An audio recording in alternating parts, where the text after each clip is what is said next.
નમસ્કાર મિત્રો, world inbox YouTube channel પર આપ સૌનું ખૂબ ખૂબ સ્વાગત. આપણે આજે ડેઇલી 5 અંતર ગુજરાતનો ઇતિહાસ અને સાંસ્કૃતિક વારસાના 5 પ્રશ્નો છે તેને ભણવાના છે. તે પૈકીનો પ્રથમ પ્રશ્ન છે તેના વિશે આપણે વાત કરીએ તો પ્રશ્ન પૂછાયેલો છે કે રાજકોટ સત્યાગ્રહ માટે જવાબદાર દિવાન કોણ હતા? એટલે કે રાજકોટ સત્યાગ્રહ થયો તે કયા દિવાનના કારણે થયો હતો? એટલે રાજકોટના જે દિવાન હોય તે આપણને ખ્યાલ હોવા જોઈએ. તો આપણે ઓપ્શન વિશે વાત કરીએ. સર પ્રભાશંકર પટણી, વીરાવાળા, મૂળશંકર દવે અને ગિરધરલાલ.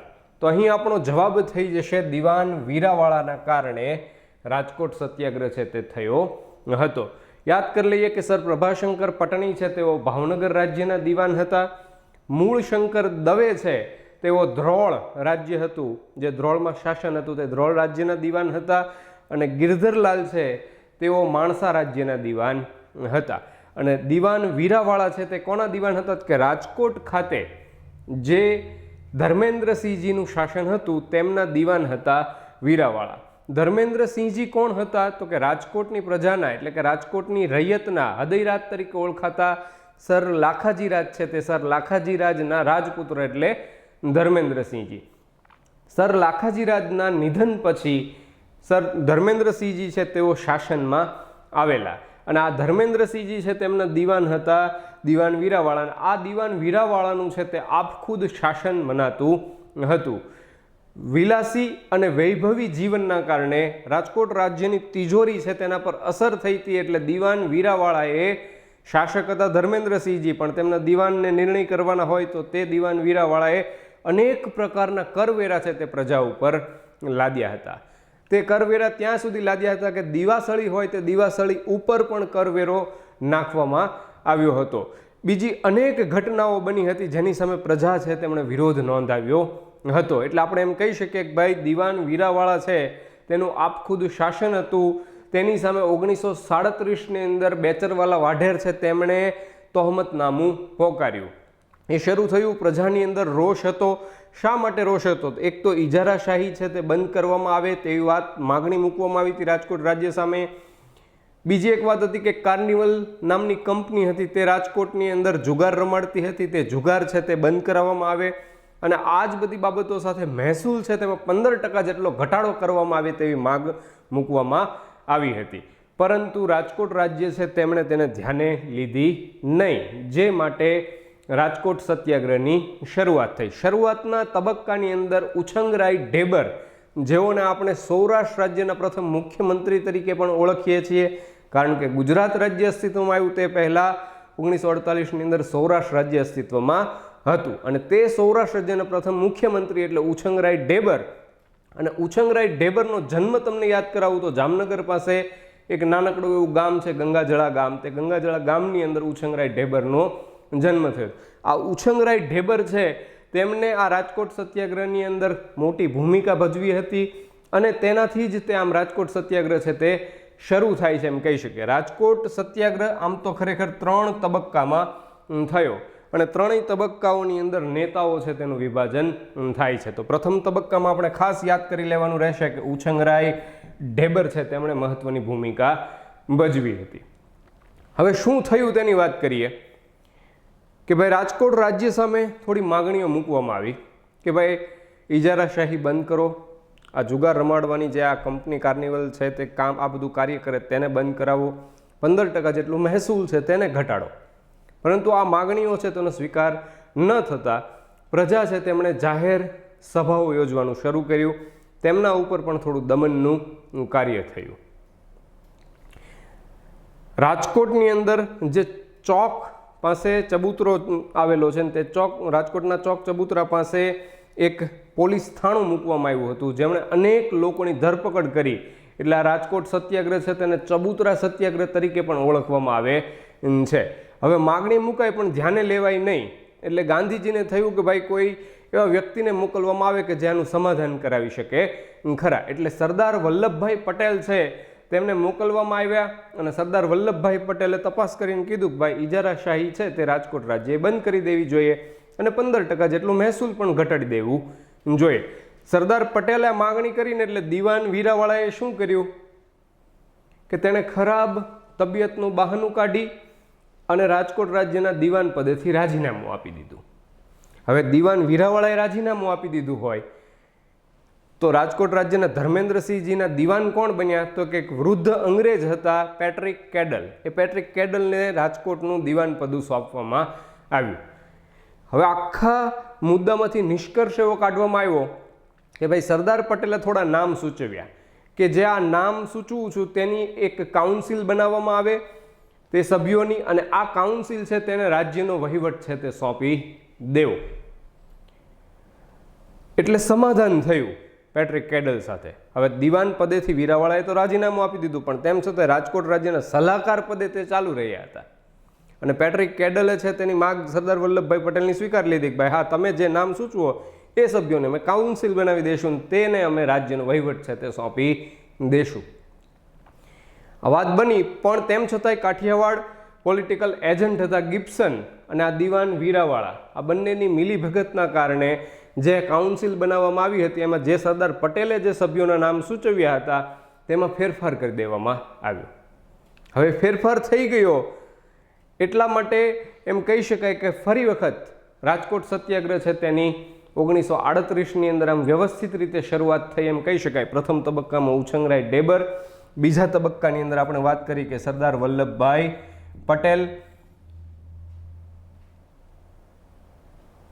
સમાધાન થયું હતું, સભ્યો કાઉન્સિલના સભ્યોમાં નામમાં ફેરફાર થતા ફરી પાછો રાજકોટ સત્યાગ્રહ શરૂ થયો.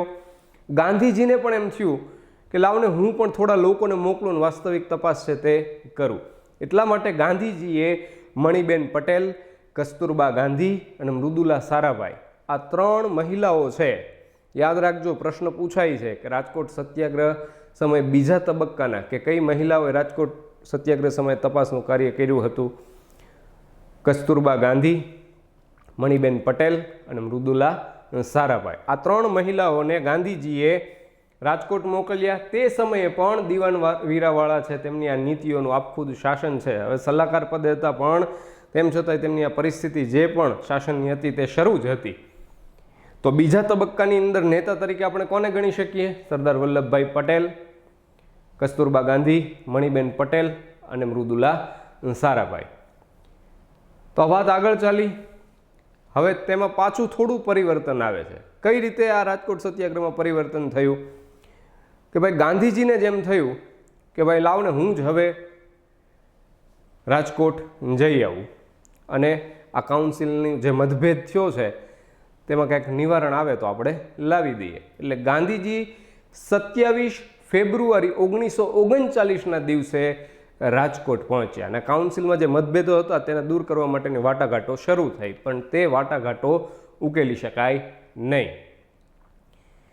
એટલે ત્રીજા તબક્કાની અંદર એમ કહીએ કે આ કાઉન્સિલની અંદર સરદાર પટેલે જે નામો સૂચવ્યા હતા તેની અંદર ગાંધીજીએ પણ રસ લીધો એમ કહી શકાય, મોહમ્મદ અલી જીન્નાએ પણ રસ લીધો, બાબા સાહેબ આંબેડકરે પણ રસ લીધો. જેના હિસાબે આ ત્રીજા તબક્કાના નેતાઓ તરીકે ગાંધીજી, મોહમ્મદ અલી જીન્ના, બાબા સાહેબ આંબેડકરને ગણવામાં આવે છે. આ બધાએ રસ લીધો ને એટલે પ્રશ્ન છે ને આખો પેચીદો થઈ ગયો, વધુ જટિલ બની ગયો. એટલે હવે આનો ઉકેલ છે ને લાવી શકાય તેવી પરિસ્થિતિ હતી નહીં. એટલા માટે આ રાજકોટ સત્યાગ્રહ છે આમ બેચરવાલા વાઢેરે જે તહોમતનામું પોકાર્યું તે 1938માં રાજકોટ સત્યાગ્રહની વ્યવસ્થિત રૂપે શરૂઆત થઈ. ઉછંગરાય ઢેબર પ્રથમ તબક્કાના નેતા બન્યા.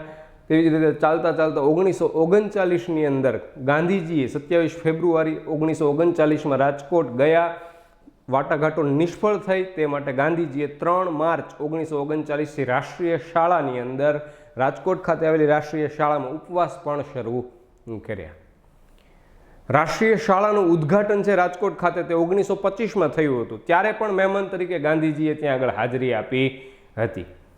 હવે ગાંધીજીએ રાષ્ટ્રીય શાળામાં ઉપવાસ શરૂ કર્યા ને એટલે વાઇસરોય લોર્ડ લિનલિથગો છે તેમને એમ થયું કે ભાઈ હવે મારે દરમિયાનગીરી કરવી જોઈએ. એમણે દરમિયાનગીરી કરી અને ધર્મેન્દ્રસિંહજી જે શાસક હતા તેમણે પણ એવું માન્યું કે ભાઈ હા, જો કોઈ દિલ્હીના ચીફ જસ્ટિસ છે જે મોરિસ ગ્વાયર, તેમને આખો સમગ્ર કેસ છે તે સોંપી દેવામાં આવે તો અમને માન્ય રહેશે. એટલે લિનલિથગોએ દરમિયાનગીરી કરી, જેથી ગાંધીજીએ ઉપવાસ છોડ્યા અને સમગ્ર મામલો છે તે દિલ્હીના ચીફ જસ્ટિસ મોરિસ ગ્વાયર પાસે જતો રહ્યો. અંતે ગાંધીજી છે તેમણે રાજકોટ સત્યાગ્રહ સમયે સામંતશાહી મલિન તત્વો સામે પોતાની હાર છે તે સ્વીકારી અને ગાંધીજીએ હું હાર્યો નામથી એક પત્ર પણ જાહેર કર્યો હતો. રાજકોટ છે તેનું પ્રશ્ન નિવારણ વગર પડ્યો રહ્યો. તો આપણે વાત કરી તો આમાંથી ખાસ યાદ રાખવા જેવા મુદ્દા છે કે રાજકોટ સત્યાગ્રહ આમ 1937ની અંદર બેચરવાલા વાઢારે તહોમતનામું પોકાર્યું ત્યારથી શરૂ થાય. 1938થી વ્યવસ્થિત રીતે શરૂ થાય. ત્રણેય તબક્કાના નેતાઓ યાદ રાખવા પડશે. દીવાન વીરાવાળાને યાદ રાખવા પડશે.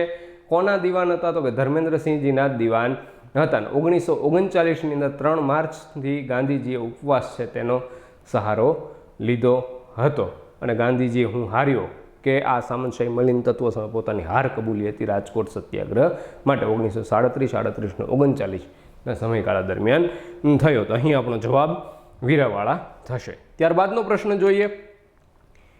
કર્ણાવતી નગરમાં કોચરબ દેવીનો પ્રસાદ, જયંતી દેવીનું દેવાલય તથા કર્ણસાગર તળાવ છે તે કયા શાસકે કરાવ્યું હતું?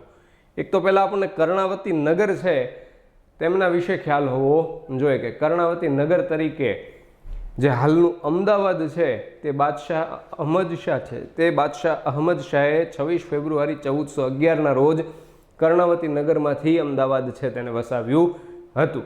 પહેલાં સોલંકી વંશની અંદર જે કર્ણદેવ સોલંકી થાય છે જેને આપણે કર્ણદેવ પહેલા તરીકે પણ ઓળખીએ છીએ અને વાઘેલા વંશની અંદર જે કર્ણદેવ વાઘેલા તેમને આપણે કર્ણદેવ બીજા તરીકે પણ ઓળખીએ છીએ.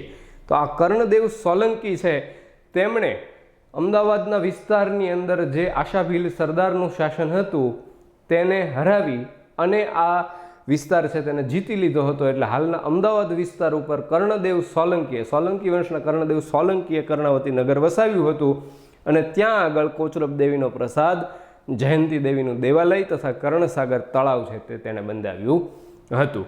તો અહીં આપણો જવાબ થઈ જશે કર્ણદેવ સોલંકી. યાદ રાખવાનું, ઘણી વખત કર્ણદેવ સોલંકી ન લખ્યું હોય તેના સ્થાને કર્ણદેવ પ્રથમ પણ લખ્યું હોય અને જો કર્ણદેવ બીજો લખ્યો હોય તો તેને આપણે સમજવાનું વાઘેલા વંશના અંતિમ શાસક કર્ણદેવ વાઘેલા એટલે કર્ણદેવ બીજો. આ જ રીતે આ કર્ણદેવ સોલંકી છે તેમણે પાટણની અંદર એક કર્ણમેરુ પ્રસાદ પણ બંધાવેલો હતો. આ વાત થઈ એમના સ્થાપત્યની. હવે આ કર્ણદેવ સોલંકી કોણ હતા તેની આપણે વાત કરીએ તો સોલંકી વંશની સ્થાપના કરી હતી મૂળરાજ પ્રથમ નામના શાસકે. આ મૂળરાજ પ્રથમને એક દીકરો હતો જેમનું નામ છે ચામુંડરાજ. ચામુંડરાજ છે તેમને 3 દીકરા હતા. એકનું નામ છે વલ્લભરાજ, બીજાનું નામ છે દુર્લભરાજ અને ત્રીજાનું નામ છે નાગરાજ. આ ભાઈ શાસન કર્યું, આ ભાઈએ શાસન કર્યું, આમણે પણ કર્યું, પરંતુ આ એક નાગરાજ નામના વ્યક્તિ છે તે રાજા બનતા નથી. તો નાગરાજના સ્થાને એનો દીકરો છે જે ભીમદેવ પ્રથમ, આ ભીમદેવ પ્રથમ ગાદીએ આવે છે. હવે ભીમદેવ પ્રથમ છે તેના 2 લગ્ન થયા હતા. ભીમદેવ પ્રથમના 2 લગ્ન થયા હતા. એક હતા તેમનું નામ છે રાણી ઉદયમતી. જે રાણી ઉદયમતી છે તે જૂનાગઢના રા ખેંગાર પ્રથમના કુંવરી હતા. તો તેમના પિતા રા ખેંગાર પ્રથમ છે તેમણે તેમની કુંવરી રાણી ઉદયમતી જે છે તે ઉદયમતીના લગ્ન સોલંકી વંશના ભીમદેવ પ્રથમ સાથે કરાવ્યા હતા. અને ભીમદેવ પ્રથમના બીજા લગ્ન છે તે રાણી બકુલા દેવી સાથે થયા હતા. આ રાણી બકુલા દેવી છે તેઓને આપણે સોમનાથ મંદિરના પ્રસિદ્ધ નૃત્યાંગના તરીકે ઓળખીએ છીએ. ઇતિહાસમાં આપણે તેમને બકુલા દેવી ઉર્ફે ચોલા દેવી તરીકે પણ ઓળખીએ છીએ. તો આ રાણી ઉદયમતી છે એમને અને ભીમદેવ પ્રથમ છે તેમને ત્યાં સંતાન થયું. તેમનું નામ છે કર્ણદેવ સોલંકી, એટલે કે આ કર્ણદેવ સોલંકી. બકુલા દેવી છે તેમને પુત્રો હતા જેમાં ક્ષેમરાજ, દેવપ્રસાદ અને ત્રિભુવનપાળ. પણ આ ત્રણેય લોકો છે તે રાજા બની શકતા નથી. શા માટે? કારણ કે ભીમદેવ પ્રથમ અને રાણી ઉદયમતીનો વંશ વારસો છે તે આગળ ચાલ્યો. કર્ણદેવ સોલંકી છે તેમ ભીમદેવ પ્રથમ પછી ગાદીએ આવ્યા અને કર્ણદેવ સોલંકી છે તેમના કરતાં ખરેખર આ રાણી બકુલા દેવીનો પુત્ર છે ક્ષેમરાજ તે મોટો હતો. એટલે રાજવારસો છે તે ખરેખર ક્ષેમરાજને મળવો જોઈએ, પણ એવું બન્યું નહીં. જ્યારે રાજવારસો કોને મળ્યો તો કે રાણી ઉદયમતી અને ભીમદેવ પ્રથમના પુત્ર કર્ણદેવ સોલંકીને મળ્યો. એટલે આ શાસનમાં આવ્યા ઈસવીસન 1064માં કર્ણદેવ સોલંકી. 1064થી 1094 સુધી તેમનું શાસન રહ્યું. આપણે સાથે યાદ કરી લઈએ કે 1094માં પણ શા માટે તેમનું નિધન થયું? તો કે માળવાના રાજા હતા નરવર્મા. તે નરવર્માએ પાટણ ઉપર ચડાઈ કરી. તે સમયે 1094માં કર્ણદેવ સોલંકીનું નિધન થઈ ગયું. અને કર્ણદેવ સોલંકી છે તેમને આપણે યાદ કર્યા, ખરેખર વારસો, રાજવારસો ક્ષેમરાજને મળવો જોઈએ, પણ એવું બન્યું નહીં. જે માટે કર્ણદેવ સોલંકી છે તેમણે આ ક્ષેમરાજની દેખભાળ કરવા માટે તેનો પુત્ર હતો જે દેવપ્રસાદ, તેમને દેથલી ગામ છે જે પહેલાં દધીસ્થલી તરીકે ઓળખાતું સિદ્ધપુર પાસે, તે દેથલી ગામ આપ્યું અને ત્યાં આગળ તેમના પિતાની સાર સંભાળ માટે તેમને દેવપ્રસાદને રાખ્યા હતા જે ક્ષેમરાજની દેખભાળ કરી શકે. કર્ણદેવ સોલંકી છે તેમના લગ્ન છે તે લગ્ન પ્રસંગ પણ ખૂબ જાણીતો છે. કર્ણદેવ સોલંકીના લગ્ન કોની સાથે થયા હતા? તો કે મૈણલ્લા દેવી સાથે થયા હતા. મૈણલ્લા દેવી છે તેઓને આપણે પાટણના રાજમાતા મિનળ દેવી તરીકે પણ ઓળખીએ છીએ. સમજાશે આપણને કે કઈ રીતે એમને પાટણના રાજમાતા મિનળ દેવી તરીકે આપણે ઓળખીએ છીએ. તો કે કર્ણદેવ સોલંકી છે પહેલાં તો સામાન્ય રીતે મૈણલ્લા દેવી છે તે તેમનાથી પ્રભાવિત થઈને તેમને પરણવા આવ્યા ત્યારે કર્ણદેવ સોલંકીને મૈણલ્લા દેવી છે તે પસંદ પડ્યા નહોતા, પરંતુ માતા છે તેમના આગ્રહથી કર્ણદેવ સોલંકી છે તેમણે તેમની સાથે લગ્ન કર્યા. અને આ બંનેને ત્યાં જે સંતાન થયું, જે જયસિંહ નામનો પુત્ર થયો 1091માં પાલનપુર ખાતે કર્ણદેવ સોલંકી અને મૈણલ્લા દેવીને ત્યાં જયસિંહ નામના બાળકનો જન્મ થયો, જેમને આપણે સિદ્ધરાજ જયસિંહ તરીકે ઓળખીએ છીએ. આ સિદ્ધરાજ જયસિંહ છે તે આ સોલંકી વંશનો સૌથી પ્રતાપી શાસક તરીકે આપણે તેને ધ્યાને લેતા હોઈએ છીએ.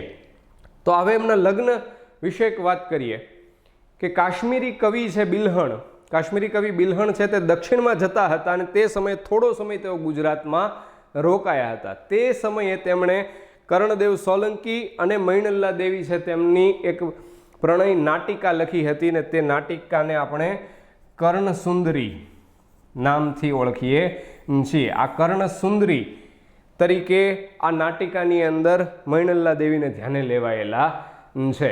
તેમાં લખવામાં આવ્યું છે, આ વિગત આપણે વાત કરી, કર્ણદેવ સોલંકીને પહેલા મૈણલ્લા દેવી છે તે કુરૂપ લાગ્યા, જેથી તેને પસંદ પડ્યા નહોતા, પરંતુ માતાના આગ્રહથી તેમણે તેમની સાથે લગ્ન કર્યા અને આગળ જતા તેમને તેમનાથી જયસિંહ નામનું સંતાન પણ થયું. મૈણલ્લા દેવી છે તેઓ ક્યાંના હતા? તો ઘણા બધા ઇતિહાસકારો એમ કહે છે કે ગોવા પાસે ચંદ્રપુર રજવાડું હતું ને તે ચંદ્રપુર રજવાડાના રાજા જયકેશીના કુંવરી હતા મૈણલ્લા દેવી. અને ઘણા બધા ઇતિહાસકારો એવું કહે છે કે કર્ણાટક પાસે આવેલા ચંદ્રપુર રજવાડાના રાજા જયકેશીના પુત્રી હતા. બંને ઇતિહાસવિદો વાતો કરે છે, પરંતુ ગોવા છે ને આપણે પહેલા પ્રાથમિકતા આપવીને બીજા તરીકે આપણે કર્ણાટકને ધ્યાને લેવું. આ મૈણલ્લા દેવી છે તેઓ કેમ પાટણના રાજમાતા મિનળ દેવી તરીકે ઓળખાયા? આપણે વાત કરી કે 1064થી 1094 સુધી કર્ણદેવ સોલંકીનું શાસન હતું. 1094માં માળવાના રાજા નરવર્માએ આક્રમણ કર્યું ત્યારે તેમની હત્યા થઈ, તેમનું મૃત્યુ થયું. તે સમયે તેમનું બાળક જે છે સિદ્ધરાજ જયસિંહ આપણે જેને કહીએ, તે 1091માં તેનો જન્મ થયો. માત્ર 3-4 વર્ષનું જ આ બાળક હોય. એટલે વાસ્તવિક શાસન છે તે મૈણલ્લા દેવીએ છે તે ચલાવતા હોય. એમ કહેવાય પણ છે કે પહેલાં રાણી ઉદયમતી જે છે તેમના ભાઈ મદનપાળ છે તેઓ શાસન ચલાવતા હતા, પરંતુ તેમની પાસેથી શાસન છે તે લઈ લેવામાં આવ્યું હતું. અને પછી મૈણલ્લા દેવી 1094માં જ તે આ સિદ્ધરાજ જયસિંહ છે તેનો રાજ્યાભિષેક કરાવી દીધો, તેમને રાજા પદ છે તે આપી દેવામાં આવ્યું, તેમના વતી શાસન ચલાવતા હતા. મૈણલ્લા દેવીએ અનેક સારા કાર્યો કર્યા, જેમ કે સિદ્ધરાજ જયસિંહ શાસક હોય એટલે કે તેમની પાસેથી સોમનાથનો યાત્રાળુ વેળો પણ મૈણલ્લા દેવી છે તેમણે માફ કરાવ્યો.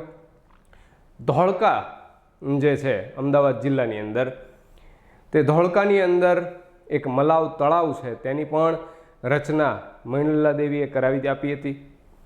આ મૈણલ્લા દેવીએ મલાવ તળાવ બંધાવ્યું ત્યારે આપણને સૌને એક લોકવાયકા ખ્યાલ છે કે એક વૃદ્ધ સ્ત્રી છે તેમનું મકાન છે તે આડે આવતું હતું તળાવને ગોળ બનાવવાની અંદર, પણ તે વૃદ્ધ સ્ત્રીની જે લાગણી હતી મકાન તરફે તે જોઈ અને મૈણલ્લા દેવીએ તળાવમાં ખાંચો રહેવા દીધો, જે કારણોસર એમ કહેવાય છે કે ન્યાય જુઓ હોય તો મલાવ તળાવ જુઓ.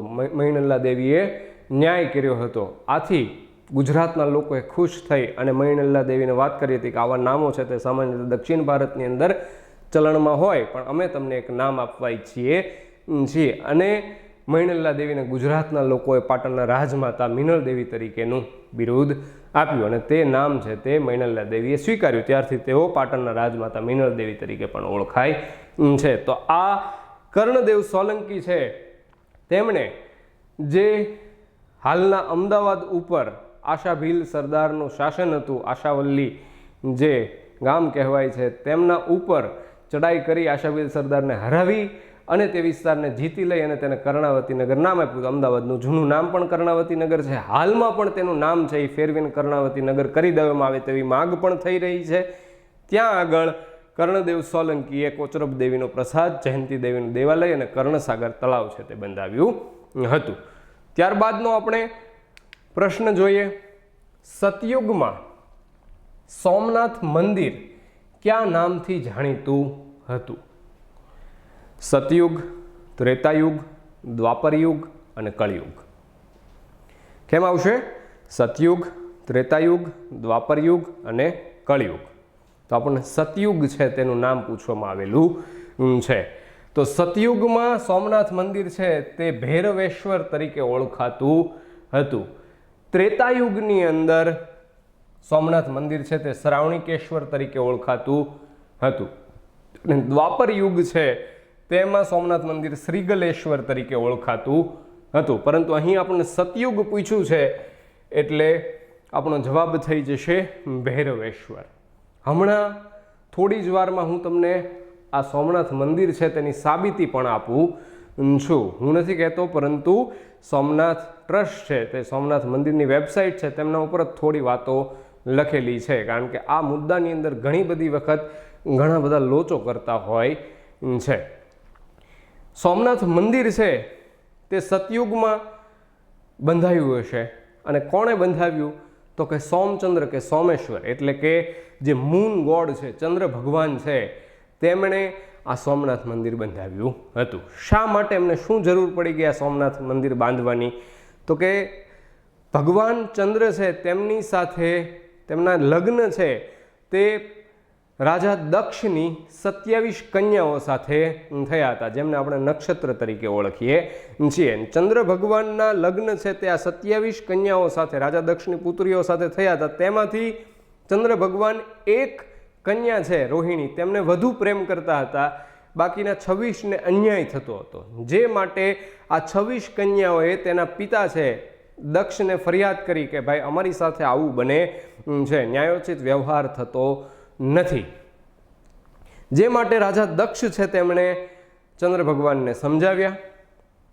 તમને ફરી વખત કહું છું, આ વાર્તા કહેતા સમય કે હું નથી કહેતો, તમને હમણાં બતાવું છું. સોમનાથ મંદિરની સાઇટ પર લખેલી વાત છે અને એને જ માન્ય રાખવામાં આવે, બીજી એક પણ બાબતને માન્ય રાખવામાં આવે નહીં. તો આપણે પાછા ફરીએ કે તે રાજા દક્ષ છે તેમણે ચંદ્ર ભગવાનને સમજાવ્યા કે ભાઈ તમે એક સારા કુળમાંથી આવો છો, તમારે આવું કરવું જોઈએ નહીં.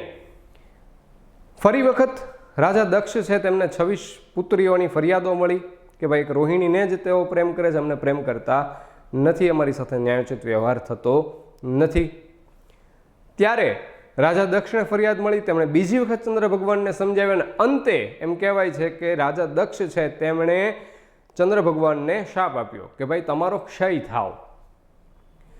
એટલે ચંદ્ર છે તેની પ્રતિભા છે તે ઘટવા લાગી એટલે સમગ્ર સંસાર છે એ ચિંતામાં પડે અને પ્રજાપિતા બ્રહ્મા પાસે ગયા ચંદ્ર ભગવાન કે ભાઈ આ શાપમાંથી મુક્તિ માટે શું કરવું. ત્યારે બ્રહ્માજીએ તેમને કીધું કે ભાઈ તમારે પવિત્ર ભૂમિ એવા પ્રભાસ ખંડની અંદર જવું જોઈએ અને ત્યાં શિવની આરાધના કરવી જોઈએ, અને શિવ છે કદાચ તમને આ શાપમાંથી મુક્તિ આપી શકે છે. ચંદ્ર ભગવાને ત્યાં આગળ શિવની આરાધના છે તે શરૂ કરી અને ભગવાન શિવ છે તેમણે પ્રસન્ન થઈ અને ચંદ્ર છે તેમને આ શાપમાંથી મુક્ત કર્યા. સંપૂર્ણ રૂપે મુક્ત થઈ શક્યા નહીં, એટલે ભગવાન શિવે તેમને શું આશીર્વાદ આપ્યા શાપમાંથી મુક્ત કરવા કે 15 દિવસ તમારી જે પ્રતિભા છે તેમાં વધારો થતો જશે અને બીજા 15 દિવસે તેની અંદર તે પ્રતિભામાં ઘટાડો થતો જશે. ફરી વખત વધારો ઘટાડો જેટલે જ આપણે પૂનમ અને અમાસ થાય છે. અને વિજ્ઞાનના પણ કારણો હોય છે, પણ તેમ છતાં આપણા જૂના પુરાણોની એની અંદર આ વિગતો છે તે દર્શાવવામાં આવેલી છે. તો આવી જ રીતે સતયુગમાં સૌ પ્રથમ ચંદ્ર ભગવાન છે, જેને આપણે સોમચંદ્ર કે સોમેશ્વર કહીએ છીએ, તેમણે આ સોમનાથ મંદિર છે તે બંધાવ્યું હતું. આ મંદિર છે સતયુગમાં સોમચંદ્ર એટલે કે ભગવાન ચંદ્રએ સોનાનું બનાવ્યું હતું. તેના પછી ત્રેતાયુગની અંદર રાવણે તેને ચાંદીનું બનાવ્યું હતું.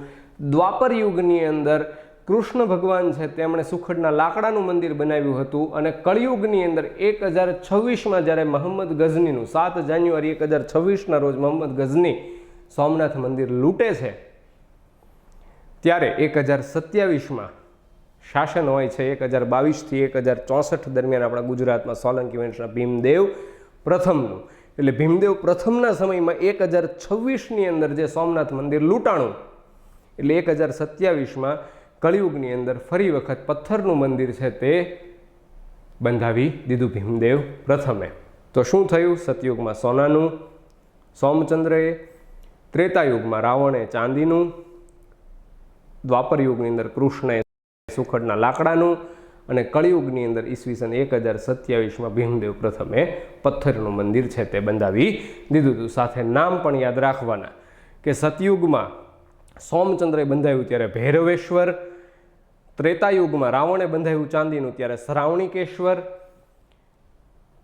દ્વાપર યુગમાં કૃષ્ણે લાકડાનું મંદિર બંધાવ્યું ત્યારે શ્રીગલેશ્વર અને કળિયુગમાં જ્યારે ભીમદેવ પ્રથમે પથ્થરનું બંધાવ્યું ત્યારે આપણે તેને સોમનાથ મંદિર કહેતા હશું. તમને આ જે સોમનાથ મંદિર છે તેમની સાઇટ પર થોડી વિગતો છે તે લખેલી છે, જેને આપણે એક નજર કરીએ કે આવી માહિતીઓ છે તે આપણને ક્યાંથી મળતી હોય છે તેનો પણ આપણને ખ્યાલ આવે. અને ખરેખર આ જ બાબતો છે તેને પરીક્ષામાં પણ માન્ય રાખવામાં આવશે. મિત્રો, somnath.org સોમનાથ મંદિરની જ વેબસાઇટ છે, ત્યાં જ આ વિગત છે તે દર્શાવેલી છે. Ancient Indian traditions maintain a close relationship of Somnath with release of Chandra, moon god, from the curse of his father in law Daksha Prajapati. Daksha પ્રજાપતિએ તેમના સસરા હતા, તેમણે તેમને શાપ આપ્યો હતો. કર્સ એટલે શાપ થશે. Moon was married to 27 daughters of Daksha. Chandra ભગવાનના લગ્ન છે તે દક્ષની 27 પુત્રીઓ સાથે થયા હતા. However he favored Rohini and neglect other queens. The aggrieved Daksh cursed moon and the moon lost power of light. With the advice of Prajapita Brahma, moon arrived at the Prabhas Tirth and worshipped Bhagwan Shiva. ભગવાન શિવને પ્રાર્થના કરી. Pleased with the great penance and devotion of moon, ભગવાન Shiv blessed him and relieved him from the curse of darkness. Puranic traditions maintain that moon had built a golden temple. જો શું લખેલું છે? Moon had built a golden temple. હું ખાસ અહીં ભાર એટલા માટે આપી રહ્યો છું મિત્રો કે એકાદ વર્ષ પહેલાં મેં યુટ્યુબ પર એક સાહેબને ગાંધીનગરની એક સંસ્થાની અંદર લાઈવ ભણાવતા જોયેલા હતા, જે વિડીયો મને વિદ્યાર્થીઓ દ્વારા મોકલવામાં પણ આવેલો. વિદ્યાર્થીએ એવી કોમેન્ટ કરી, સાહેબ કંઈક જુદું ભણાવતા હતા, એ વિડીયો હજી પણ કદાચ હશે ખરો, કે સાહેબ ચંદ્ર ભગવાને સૌ પ્રથમ સોનાનું નહોતું બનાવ્યું? તો સાહેબ એમ કીધું કે નહીં, નહોતું બનાવ્યું. એ અમારી સંસ્થાનું નામ પરોક્ષ રૂપે લઈ, આડકતરી રીતે લઈને એમણે કીધું કે એમાં ખોટું હોય બધું, બરાબર. એટલે જેણે જોયો હોય એમને એક સાબિતી છે તે મળી રહેશે. અને આ જ બાબત છે સોમનાથ મંદિર, સોમનાથ ટ્રસ્ટની વેબસાઇટ છે એમના પર લખેલું છે. અને અહીં જે સોર્સ આપવામાં આવ્યા હોય તે પુરાણોમાંથી લેવામાં આવેલા હોય. Moon had built a golden temple. સૌ પ્રથમ આપણે સતયુગમાં વાત કરી ત્યારે ભૈરવેશ્વર નામ હતું. Followed by a silver temple by Ravan. પછી ચાંદીએ ચાંદીનું રાવણે બનાવ્યું. Bhagwan Shri Krishna is believed to have built Somnath temple with sandalwood, એટલે કે સુખડના લાકડાનું ભગવાન શિવે બનાવ્યું. 1026માં જે આપણે વાત કરી કે ભીમદેવ પ્રથમ છે તેમણે પથ્થરનું મંદિર છે તે એમના સમયમાં લૂંટાણું, એટલે 1027માં પથ્થરનું મંદિર બંધાવી દીધું હતું. સોમનાથ મંદિર વિશે પણ મિત્રો છે તે ઘણું બધું ભણવા લાયક છે. સોમનાથ મંદિર હંમેશ માટે પૂછાતું રહેતું હોય છે. આપણે તેને વ્યવસ્થિત રૂપે ફરી ક્યારે એકાદ લેક્ચરમાં ભણશું. જેમ કે કોણે સોમનાથ મંદિરના જીર્ણોદ્ધારનું સ્વપ્ન જોયું હતું, તો કે સરદાર વલ્લભભાઈ પટેલ છે, તેમણે સ્વપ્ન જોયું હતું. 1951ની અંદર સોમનાથ મંદિર છે તેનો આપણા ભારતના પ્રથમ રાષ્ટ્રપતિ એવા ડૉક્ટર રાજેન્દ્ર પ્રસાદના હસ્તે જીર્ણોદ્ધાર થયો. આ મંદિર છે તે કઈ શૈલીમાં બનેલું છે, તો કે તેનો થોડો ભાગ છે તે ચાલુક્ય શૈલીમાં છે ને મોટો ભાગ નાગર શૈલીની અંદર છે. તેની રચના, તેની સ્થપતિ કોણ હતા, તો કે પ્રભાશંકર સોમપુરાએ આ સોમનાથ મંદિર છે તેના સ્થપતિ તરીકેનું કાર્ય કરેલું છે. જામનગર નરેશ દિગ્વિજયસિંહજી છે તેમણે ખૂબ મોટું દાન છે તે આ મંદિરને આપેલું, જેથી કરીને સોમનાથ મંદિરનો મુખ્ય દ્વાર છે તેમને આપણે દિગ્વિજય દ્વાર નામ આપેલું છે.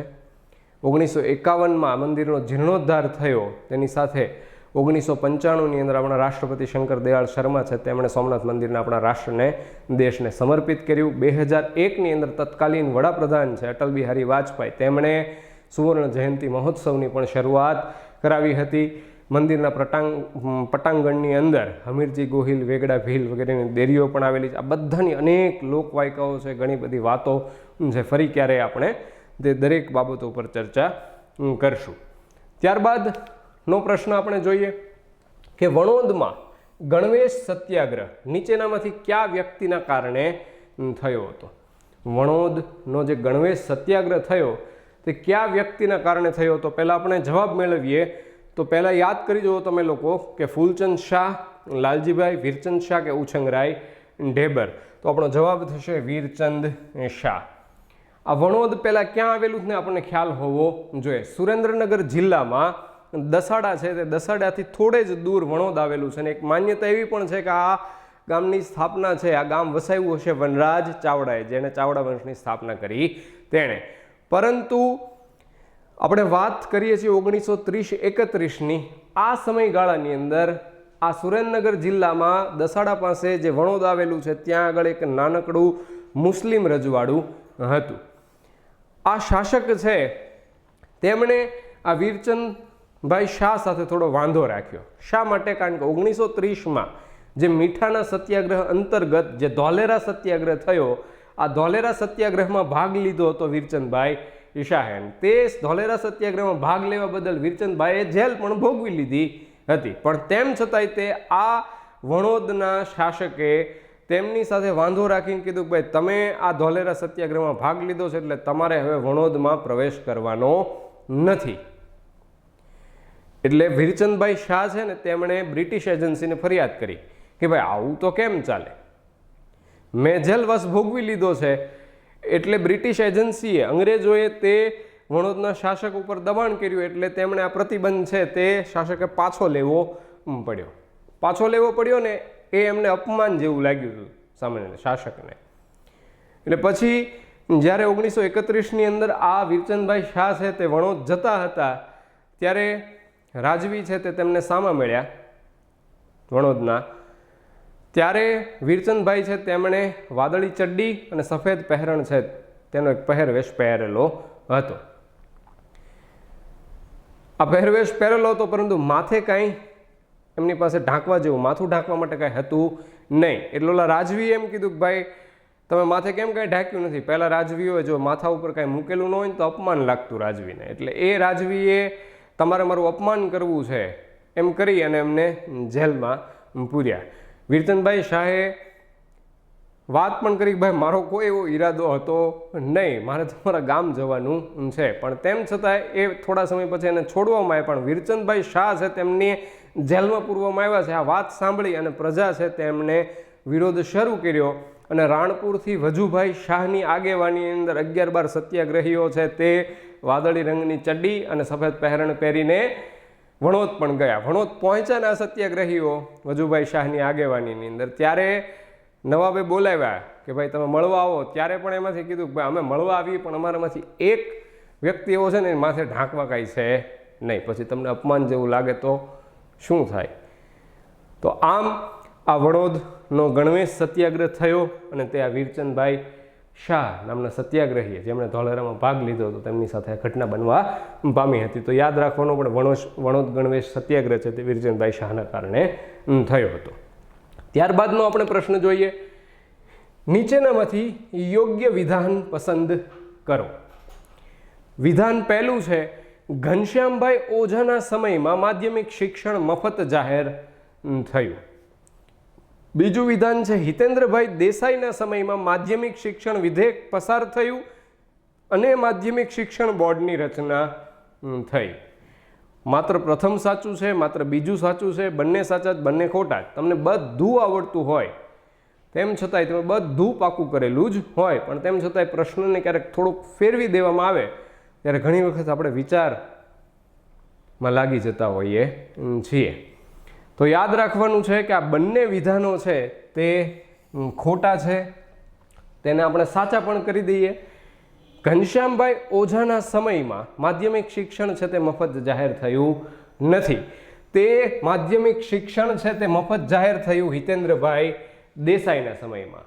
હિતેન્દ્રભાઈ દેસાઈ છે તે આપણા ગુજરાતના ત્રીજા ક્રમના મુખ્યમંત્રી છે. પ્રથમ જીવરાજભાઈ મહેતા, જીવરાજ નારાયણ મહેતા, બીજા બળવંતરાય ગોપાળજી મહેતા અને ત્રીજા છે હિતેન્દ્રભાઈ દેસાઈ. આ હિતેન્દ્રભાઈનું શાસન હતું 1965થી લઈ અને 1971 સુધી. 1971માં હિતેન્દ્રભાઈ દેસાઈના સમયમાં માધ્યમિક શિક્ષણ મફત જાહેર કરવામાં આવ્યું અને હિતેન્દ્રભાઈ દેસાઈ પછી 72-73ની અંદર શાસનમાં આવે છે, એટલે કે આપણા મુખ્યમંત્રી બને છે ઘનશ્યામભાઈ ઓઝા. આ ઘનશ્યામભાઈ ઓઝા માત્ર 72-73ની અંદર આપણા ગુજરાતના મુખ્યમંત્રી પદે રહે છે અને તેમના સમયગાળાની અંદર ગુજરાતની અંદર માધ્યમિક શિક્ષણ વિધેયક પણ પસાર થાય છે અને માધ્યમિક શિક્ષણ બોર્ડની પણ રચના થાય છે. એટલે આમ સવાલની અંદર બંને વિધાન છે તે ખોટા છે પણ યાદ રાખવાનું આપણે હિતેન્દ્રભાઈ દેસાઈના સમયમાં 1971માં માધ્યમિક શિક્ષણ છે તેને મફત જાહેર કરવામાં આવ્યું અને ઘનશ્યામભાઈ ઓઝાના સમયમાં માધ્યમિક શિક્ષણ વિધેયક પસાર થયું અને માધ્યમિક શિક્ષણ બોર્ડની પણ રચના થઈ. સાથે સાથે તમને એ પણ યાદ કરાવી દઉં કે ઘનશ્યામભાઈ ઓઝાના સમયમાં માત્ર માધ્યમિક શિક્ષણ બોર્ડની જ રચના થઈ હોય એવું નથી, પરંતુ તેમના સમયગાળામાં ગ્રામ વિકાસ માટે હાઉસિંગ બોર્ડની પણ રચના થઈ અને આદિવાસીઓના કલ્યાણ માટે આદિજાતિ વિકાસ કોર્પોરેશનની રચના પણ ઘનશ્યામભાઈ ઓઝાના સમયગાળામાં થયેલી છે. તો મિત્રો આપણે આ 5 પ્રશ્નો છે તેમની ચર્ચા કરી અને એમની વિગતે આપણે સમજૂતી પણ મેળવી અને આવી જ રીતે આપણે આગળ પણ ડેઇલી 5 અંતર્ગત વિવિધ વિષયો છે તેમના 5-5 પ્રશ્નો ભણતા રહેશું. મારે ખાસ બીજું તમને એ પણ કહેવાનું છે, ફરીને ફરી કહું છું, સામાન્ય રીતે આમ તો માસ્તર હોય એને ખીજાવવાનો અને મારવાનો બંને હક હોય છે, બરાબર, પણ બંનેમાંથી એક પણ બાબત આ ડિજિટલી શક્ય છે નહીં. ખાસ જો આપણને વિડીયો પસંદ આવતો હોય તો એને લાઈક કરવી જ જોઈએ, તે તમારી એક નૈતિક ફરજ છે. બીજું કાંઈ કરીએ કે ન કરીએ પણ આપણને જો પસંદ પડે તો એમને એક લાઈક આપણે આપી દેવી જોઈએ. આજે તમારા તરફથી હું એટલી આશા પણ રાખું છું કે હું જોઉં પણ છું કે કેટલી એ બાબત છે, કેટલો જોવાય છે અને એમાંથી કેટલા લોકો એને અમારી વાત છે તેને માન્ય પણ રાખે છે. Thank you.